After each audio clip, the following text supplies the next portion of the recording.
तुझ्यासाठी नाही करणार तर कुणासाठी करणार? अरे जीव की प्राण आहेस तू माझा. अरे सोपन, कुठच्या विचारात हरवलंयस?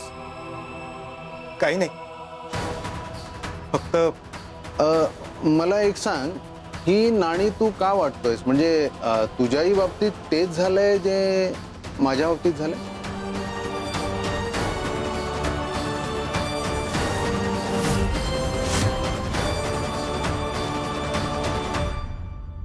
सोपानच्या दिवशी तुझ्या मनात वाईट आणि स्वार्थी विचार नाहीसे होतील, त्या दिवशी तुला साक्षात्कार होईल.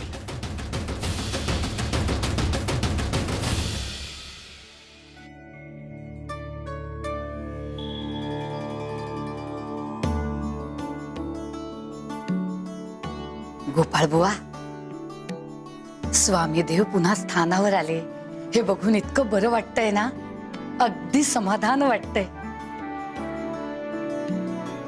आता सगळं पूर्वीसारखं होईल असं वाटतंय. सुंदरा मावशी, एवढं सगळं सहज नाही वाटत आहे. म्हणजे स्वामी थांबतील, ऐकतील हे दिसताना खूप सोपं वाटतं, पण आपल्या मनाची खात्री पटावी, आपलं समाधान व्हावं म्हणून स्वामी शरीराने इथे आहेत असं भासवू शकतात. पण ते मनाने तिथेच असतील तर?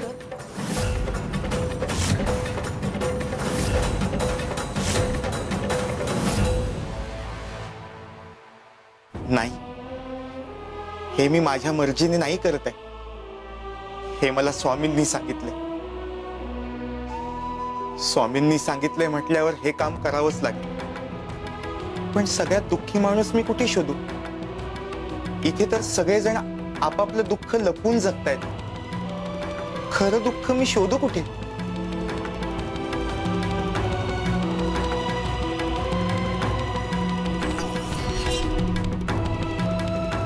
मला माहिती आहे सगळ्यात दुःखी माणूस कोण आहे ते.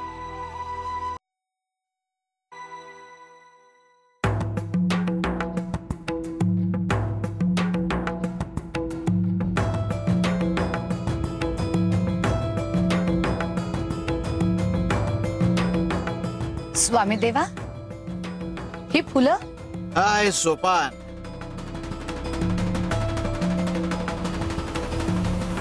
म्हणजे स्वामी?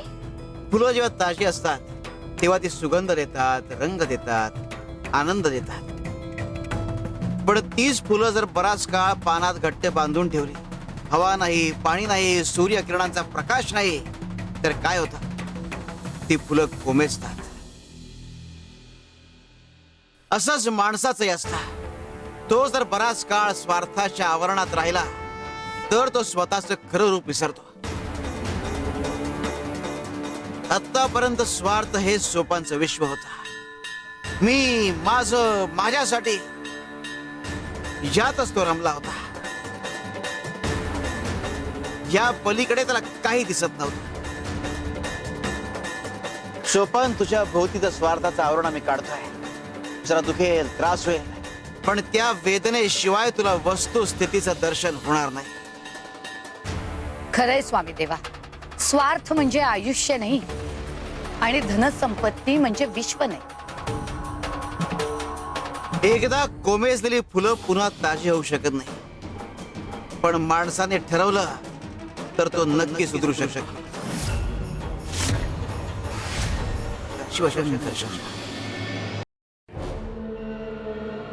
एवढंच धान्य उरलं, अजून 2-3 दिवस तरी काढू शकेल. श्रीपाद भाऊ. स्वपन भाऊ, तुम्ही या गरिबाच्या झोपडीमध्ये? हो, एक काम होतं म्हणूनच आलो. का? अहो, रस्त्यावर जाताना तुम्हाला इतके आवाज दिले तर कधी साधं तुम्ही डोंकूनही पाहिलं नाही, आणि आज थेट माझ्या झोपडीत? हे बघ, काळ बदलतो तशी माणसंही बदलतात. हे बघ, हे धन घे, याने तुझी गरिबी दूर होईल. तुला कष्ट करायची गरजच पडणार नाही. हे घे.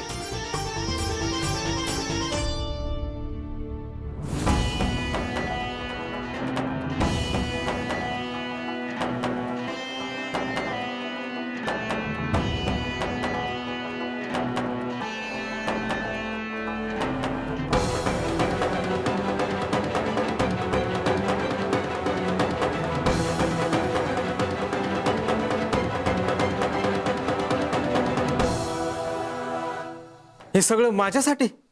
पण एवढी कृपा का माझ्यावर? तुझी गरिबी मला बघवली नाही म्हणून हे धन घेऊन आलोय तुझ्यासाठी.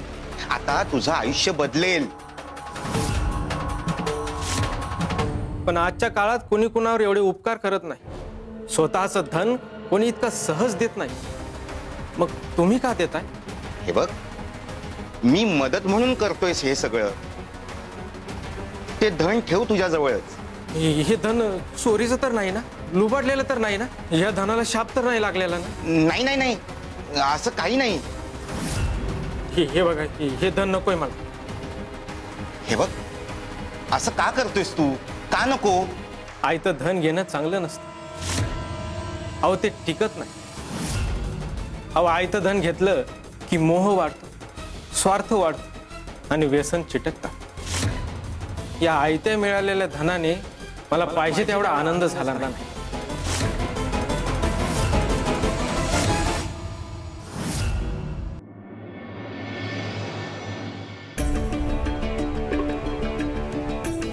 माझ्या शेतात राबून, घाम गाळून, कष्ट करून हे धन पिकवलं की त्याचा आनंद कैक पटीने होतो बघा मला. तू खूप कष्ट करतोयस, पण तुझे हे कष्ट दूर व्हावे म्हणूनच हे करतोय ना.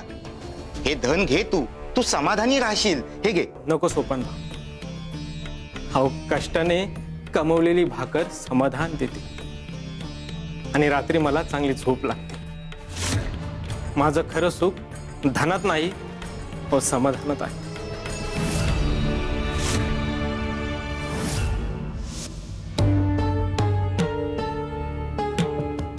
अरे मला तुझी सोन्याची नाणी नकोय सोपान. का? का नको? अरे उलट तुलाच पाहिजे ना, तर यातलं धन घेऊन जा. आयतं धन घेणं चांगलं नसतं. अहो ते टिकत नाही. हे कसं शक्य आहे? एवढं धन समोर असूनही तो गावकरी हे धन कसं नाकारू शकतो? माझंच काहीतरी चुकतंय. माझ्या विचारांमध्येच काहीतरी चुकतंय. स्वामी, स्वामी, बरं झालं तुम्ही आलात. ह्या थैल्या. ठाऊक आहे आम्हाला सगळं, काही सांगायची गरज नाहीये. स्वामी, पण एक गोष्ट मला कळत नाही. व्यापाराकडे एवढं धन असूनही तो सुखी नाही आणि गावकरी एवढा गरीब असूनही दुःखी नाही. हे कसं शक्य आहे? शिवशंकर शंभा.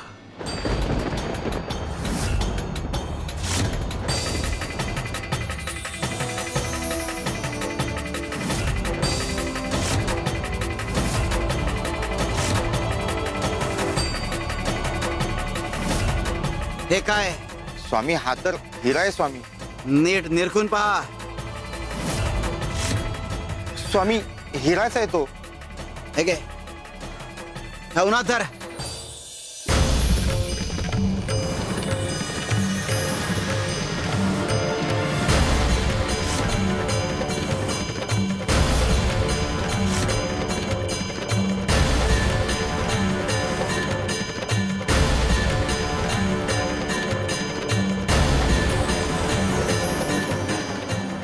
स्वामी, चटका बसतोय.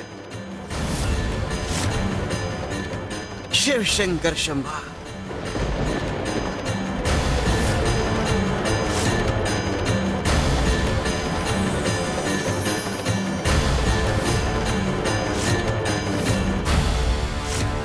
हे घे, आता हा धरून नाथ.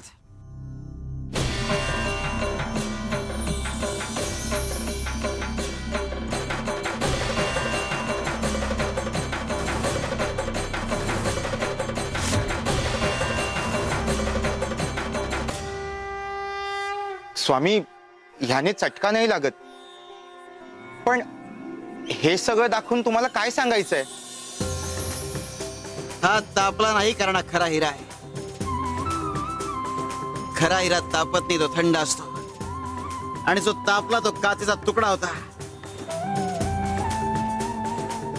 पण तुला तो हिरा वाटला का?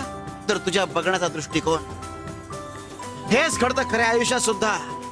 अरे तुम्ही ज्याला सुख समजता ते सुख नसतंच. आणि तुम्ही तोच गोंधळ केला व्यापारी आणि गावकऱ्याच्या बाबतीत. तुला वाटलं व्यापारी सुखी असेल आणि तो गावकरी दुःखी असेल का? तर तुझ्या नजरेत सुखाची व्याख्या ही धनावर अवलंबून आहे. अरे पण खरंच सुख ओरबाडण्यात नसतं, तर जे आपलं आहे त्या समाधान मानण्यात असतं. खरंच सुख हे समाधानात आहे. सोपान, आता चूक सुधारण्याची वेळ आली आहे. स्वामी मग मी काय करू? पादुका मोरयाच्या घरी नेऊन दे. शिव शंकर शंभो.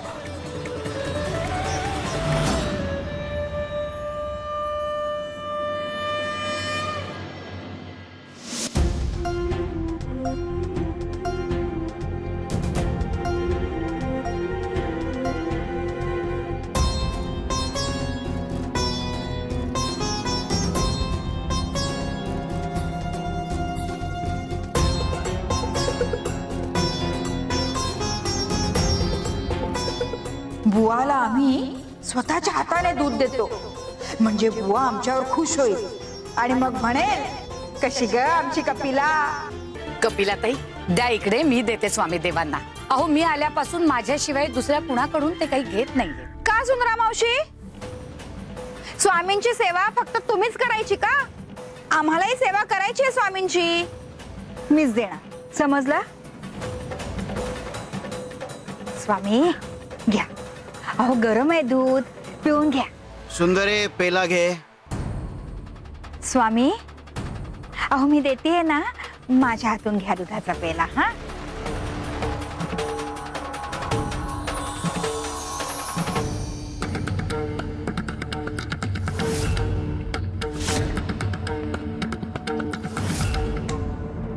पेल्यातलं दूध कुठे गेलं? हा, पेल्यात दूध नाहीये.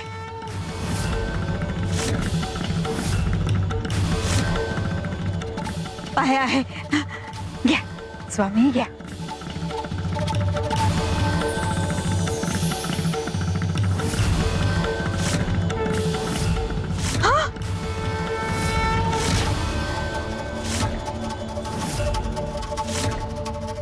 आता तरी या पेल्यात दूध होतं. ही लीला आहे की भास?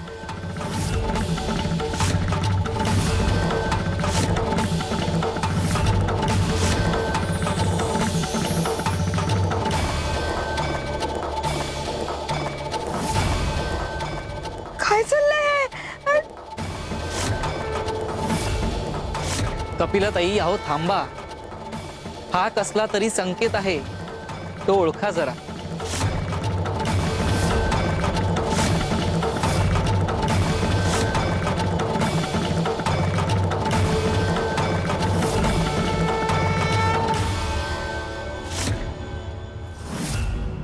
स्वामी देवा, गोविंद भाऊंनी एक गाय दान म्हणून दिली आहे स्थानावर. तिचं दूध आहे हे, घ्या. अरे वा, चांगलं आहे घे. आता रोज दूध प्यायला मिळेल. हो पण स्वामी, गोविंद भाऊ ही गाय आजच परत घेऊन जाणार आहेत. का असं अचानक? अहो स्थानावरती गाय दान म्हणून दिली म्हणून त्यांच्या बायकोनी त्यांच्याशी भांडण काढलं. आता तिच्या पुढे मात्र यांचं काहीच चालत नाही म्हणून. ती वेडी आहे का? एकदा दान दिलेली गोष्ट परत मागत नाहीत, एवढी साधी गोष्ट आहे, तिला कळत नाहीये का? कपिलाताई अहो शांत राहा जरा. कपिले घेऊन जाऊ दे. अगं चांगलंच आहे की.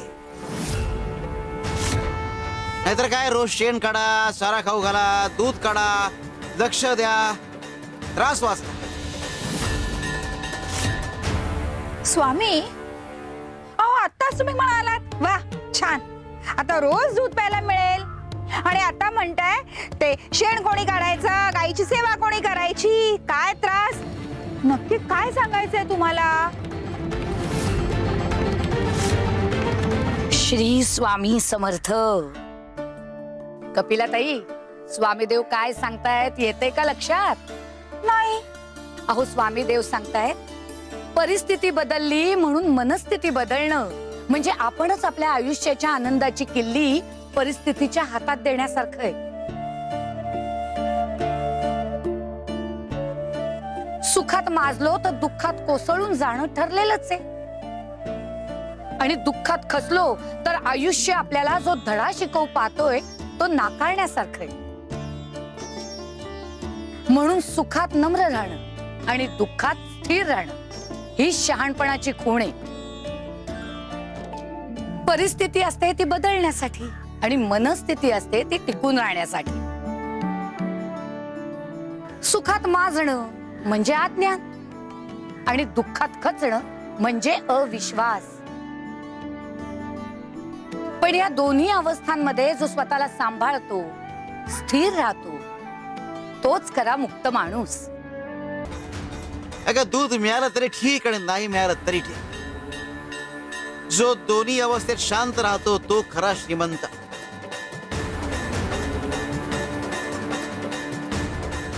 समजलं स्वामी मला. हीच गोष्ट आता सोपानला समजवायची.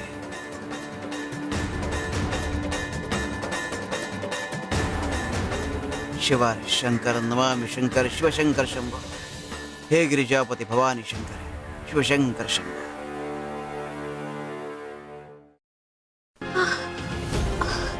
आई, मला अजूनही काय दिसत नाहीये.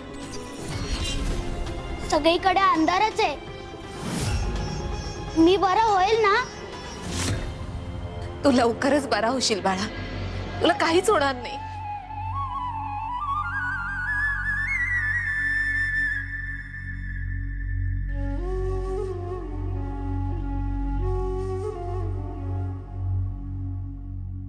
सुमित्रा, तुला बरं वाटतंय का? मी ठीक आहे. पण आपला गणू काय झालं हे? अहो ऐका ना, मला काहीही झालं तरी चालेल, पण आपल्या गणूचं आयुष्य असं अंधारात राहायला नको. तुम्ही काहीही करा. हवं तर स्वामींना साकडं घाला, पण माझ्या मुलाला वाचवाव. सुमित्रा, हे बघ, काळजी करू नकोस. सगळं ठीक होईल. अगं काहीतरी मार्ग नक्की सापडेल. स्वामींवर विश्वास ठेव.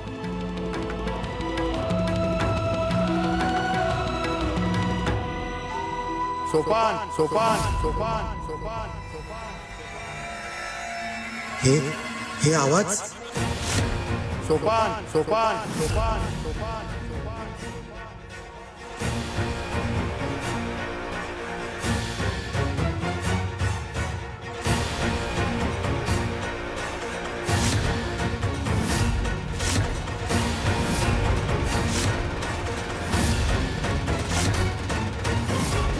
का मारलात आम्हाला? कशासाठी मारलंस? संपत्तीसाठी? पादुकांसाठी? की पादुकांच्या नावावर कमाई करण्यासाठी? सोपान, एकदा बोलला असतास तर माझी सगळी संपत्ती तुला दिली असती. तुझ्यासाठी दिवस रात्र काबाड कष्ट करून तुला हवं तेवढं धन कमावून दिलं असतं. असो, आमच्या मायेपेक्षा तुमचा स्वार्थ मोठा ठरला. आता गोपाळ बुवा येतील, ते तुला काहीतरी देतील. ते घे आणि निदान आता तरी यापुढे पादुकांची निस्वार्थ सेवा कर. नाही नाही, हे सगळं खोटं आहे. खोटं आहे सगळं. मी काही केलेलं नाहीये. खोटं आहे सगळं. मी काहीच नाही केलंय. खोटं आहे सगळं. मी काही केलेलं नाहीये. मी काही केलेलं नाहीये. खोटं आहे. अहो, खोटं आहे सगळं. खोटं आहे सगळं.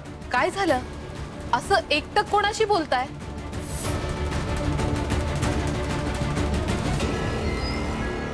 अहो,